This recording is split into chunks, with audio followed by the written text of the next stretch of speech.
The largest country by land area, blessed with vast natural resources, a powerful military, and a respectable innovation hub. One would think Russia has all the trappings of a re-emerging superpower. However, there is one major problem, and that is its rapidly shrinking population. Forget about the ongoing war with Ukraine, growing budget deficits, economic sanctions, and global isolation. Russia has historically survived much worse. However, this problem puts its entire existence in jeopardy. Vladimir Putin famously said in 2020 that Russia's destiny and its historical prospects depend on one thing: how many of us there are and how many of us there will be. The current demography figures of Russia are frightening. Russia is a country featuring one of the highest mortality rates in the world, while also among the countries with the lowest birth rates. Today, Russia has the 9th largest population. However, by 2050, it's estimated to decline to the 17th spot. According to Rosstat, Russia's population could suffer a decline of 16.4 million people by 2046. In the past 3 years alone, Russia saw a sharp decline of 2 million people. The population density in Russia today is 23 people per square mile, which is shockingly less. For context, that of the US is 96 people per square mile. For China, it is 393 people per square mile. The statistics definitely indicate that Russia's population nightmare is going to get worse. So, what contributes to Russia's demographic crisis? Natural loss of population is the leading factor that aggravates the population dilemma in Russia. The increase in the number of deaths owing to natural causes and wars with underwhelming life expectancy reinforces this factor. For all the mineral wealth the country profits from, little seems to be spent on the welfare of its ordinary citizens. Russia spends only 7.6% of the GDP on healthcare, which is quite less than many developed countries. This explains why contemporary Russian men and women are not as healthy as their parents, indicating declining health levels in the country. Trends also indicate that Russian men have less life expectancy as compared to Russian women. The total fertility rate, sexually transmitted diseases, and higher rate of abortions in Russia are other contributing factors to the country's declining population. The COVID-19 pandemic also contributed to a significant loss of life in Russia. The official numbers put the tally at 402,464 deaths. However, some report this to be a gross underestimate. And then, there are also current migration trends. In Russia, the natural decline in population was historically compensated by immigration from neighboring regions, particularly the Central Asian states to its south. However, decreases in oil prices, economic sanctions, and regional conflicts have resulted in more people leaving than coming to the country. In the 21st century, the wealth of a nation lies primarily in its human resources. When human resources are degraded, the economic potential of the country is constrained. The relative decline of Russia would continue as long as the current demographic trends persist. The population dilemma endangers its economic, political, social, and global interests. In fact, above all things, this single issue has defined Putin's long-term strategy. It may even be why Russia decided to launch its invasion of Ukraine, because it had the manpower advantage. In the future, that wouldn't have been possible. Vladimir Putin has repeatedly asserted that the most acute issue that Russia faces is weak demographic credentials. In National Security Policy 2006, the demographic situation was anticipated to be one of the gravest security challenges for Russia. But it is not just military considerations that keep Moscow officials awake at night. The size of the working population in Russia is shrinking, and more people are entering into retirement. As they say, the bulge of the past is the problem of our future. If present trends persist, a small working-age population will have to support a large elderly population in the coming years. It could even be that in the future, areas with less population will become dead economically, increasing the burden upon infrastructure and facilities in urban centers. This would make it harder for the government to finance and govern. And then there is also an increased potential for a rise of ethnic tensions. You see, Russia's population isn't shrinking uniformly. It is predominantly Orthodox Christian and Slavic Russia that faces the predicament of a collapsing demography. Meanwhile, its Muslim community is actually growing, and it is speculated that it might even gain a significant majority by 2030. This might put the country's social fabric to the test and risk civil unrest in Russian society, with a real possibility of balkanization, as it happened in Yugoslavia. The declining population also has severe consequences for the tech industry in Russia, as it might result in a loss of technological expertise in Russia. In the 21st century, power sides with those who possess world-class tech capabilities. Post-pandemic and Ukraine war, Russians are fleeing their homeland. To preserve their financial well-being and prospects, many wealthy and skilled Russians packed their bags and left before Putin could further clamp down on civic, economic, and social liberties. In 2023, around 100,000 Russians were granted citizenship or a residency permit in an EU country, including the United Kingdom. Also, the share of people aged 18 to 24 also doubled in the past 3 years.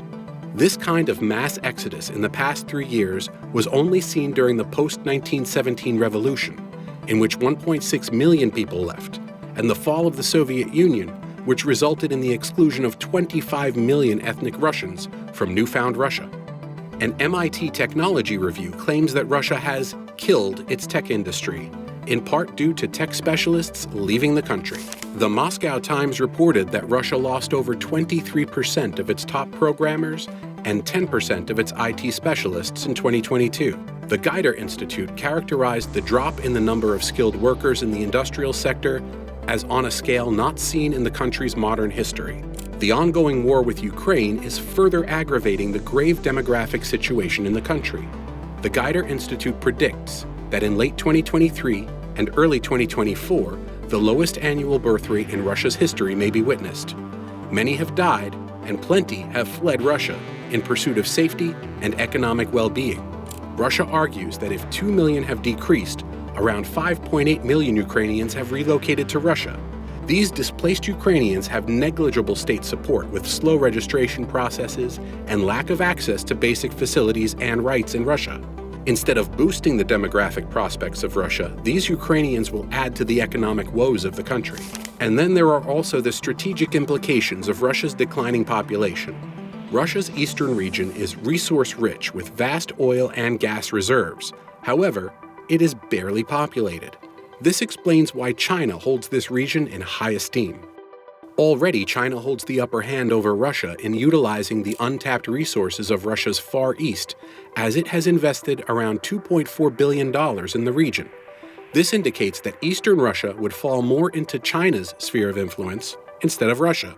Amur Oblast, Primorsky Krai, the Jewish Autonomous Oblast, and Khabarovsk Krai are the top areas in Eastern Russia exposed to Chinese influence.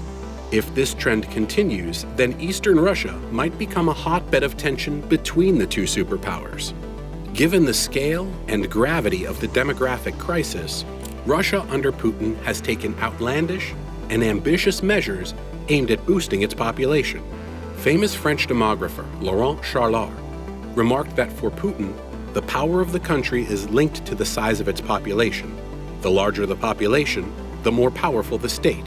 6 months after invading Ukraine, Putin restored the Soviet-era award of Mother Heroine, given to women who bear 8 or more children. Vladimir Putin has repeatedly emphasized the importance of having kids. On International Women's Day, he declared 2024 as the Year of Family in Russia. His message was, "You, dear women, are capable of transforming the world with your beauty, wisdom, and generosity of spirit, but most of all, thanks to the greatest gift bestowed on you by nature, childbirth." Putin also signed an executive order to name 2024 as the Year of Baby-Making. Yes, you heard it right the first time. Apart from Soviet-style fertility awards, what measures has Putin put in place to encourage larger families and boost Russia's population? For starters, it is limiting access to abortions. As a member of the clergy, I testify that an abortion is a disaster and a tragedy for the woman and those close to her. Patriarch Kirill, the Kremlin-backed head of the church said in January 2023, the state health ministry has issued guidelines for medics to discourage women from having an abortion. The authorities are also restricting the sale of medication used to end pregnancies. The government is also offering financial incentives to pregnant women and those who give birth. Russian feminists say women's rights are being curtailed to benefit the military and economy. They need new taxpayers. They need new soldiers, Maria Mueller of the Russian Feminist Association, ONA, told the BBC. In 2020, Putin also signed a dual citizenship law that estimates suggest will attract up to 10 million new citizens. 161,170 were the number of passports issued by Russia in 2020. The aim is to compensate for population decline through foreign immigrants. Despite such ambitious measures, Russia's efforts seem myopic at best. If it wants to have more babies, it should first provide an economically and socially conducive environment to prospective parents.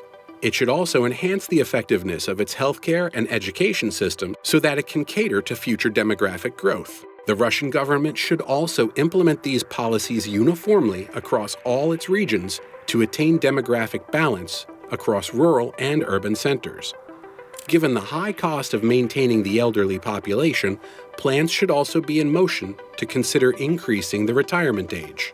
And lastly, let's not forget Russia is not alone in facing such challenges. If its government was in any way wise, it could learn from others' experience, particularly its most eastern neighbor, Japan. The world's highest proportion of people above 65 years live in Japan. It has in place a multifaceted approach to address demographic challenges. It has made having a child easier by reducing education expenditure, funding childcare services, and improving the living conditions of family housing units. Just like Russia, it has increased its retirement age. Both Sweden and Finland also have considerable aging populations, and they have put in place mechanisms to deal with long-term illnesses and inactive potential workforce. Russia should also work towards attracting highly skilled migrant workers, but care should be taken to not stoke communal or societal tensions. Youth is the key to the economic process of any country. Russia should work towards investing in the human capital of young people. Most importantly, Russia must work towards ending the war with Ukraine. Putin may have imagined it to be quick and largely bloodless, as was the invasion of Crimea. However, it is more than apparent today that its negative impact on demographics and the economy far outweighs any supposed benefit Putin seeks to gain out of it now. Russia is an important global player, as it has formidable military, economic, and technological expertise. However, the declining population might prove to be its Achilles heel. It might compromise Russia's ambitious revisionist plans and perhaps even its own survival as a national state. As the great political thinker Hans Morgenthau once said, no country can remain or become a first-rate power which does not belong to the most populous nations of the earth. The clock is ticking for Russia. It is a matter of time before a point of no return is reached. In your opinion, what should be Russia's first priority? Setting its house in order or acquiring more land through wars and invasion? Share your thoughts in the comments below and subscribe to our channel if you haven't yet for more insightful videos.